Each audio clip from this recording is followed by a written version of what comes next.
Hey, how you doing? Welcome to Unboxing with Marty. To me, this is going to be a special video. I was going through cleaning out some drawers, and look what I found in there. Yeah, this is a iPod Touch. Yeah, this is iPod Touch, 8 gigs. I've already opened it. You get it. I bought it many years ago, and it still works. This is the Unboxing with Marty channel, where you'll find videos on unboxing, how-to, software, and occasionally something different. Like I said, I was going through some drawers and I found this, and there it was. And I opened it up. I was really excited. I opened it up, and sure enough, here it is.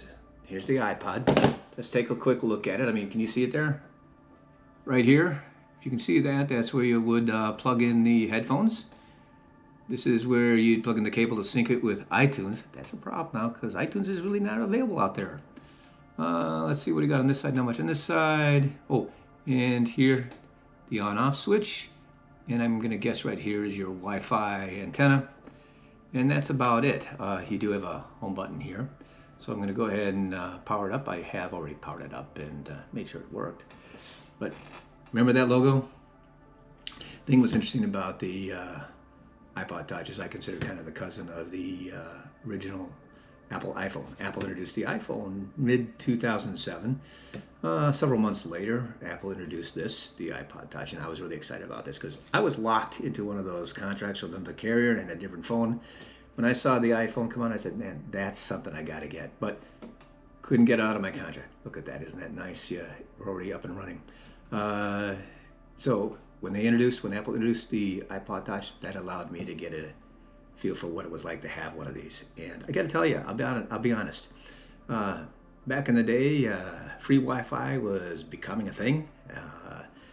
And when my wife and I would go out travel on trips to visit people, we'd stay at hotels. One of the things I wanted to have, I wanted to make sure we had free Wi-Fi because I could take this, and my wife and I would actually sit down and we would watch YouTube videos. You can see right there. You can see the old YouTube video icon right there. Look at that.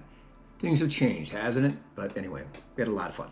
So what I'm going to do is I'm going to show you how I sync this to this iMac. This iMac right now is running OS Ventura. Here's the deal. When the iPod came out, you would use iTunes to synchronize the music to the iPod. But, iTunes is pretty hard to find nowadays. So a workaround to use is, well, for example, I'm going to sync with this iMac. It's a 2017 iMac. It's running Ventura. Like I said, there's no more iTunes out there, but what I'm going to do here is I'm going to go to Finder. And what we're going to do is we're going to pay attention right into this area here, because what I'm going to do is I'm going to go ahead and plug in the iPod, and if everything goes well, we should see the iPod show up. Give it a moment. Let's see what we got here. I just heard, oh, there it is right there. You can see the iPod. So what I'm going to do is I'm going to go ahead and click on it. You can see the old iPod is showing up. I'm just going to expand this so we can see better. Loading the data, and this interface will probably start to look familiar to you. It's going to look familiar. So let's see, you're running iOS 3.1.3. Ooh, that's pretty old.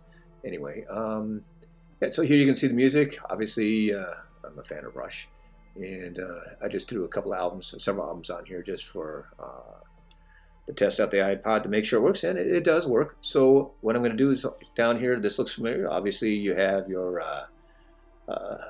your storage data right down here, and everything is synced here. But yes, you can click sync here, just like did in the old days. You can see it's syncing. It won't take long because I'm not really making any changes, and we're all set.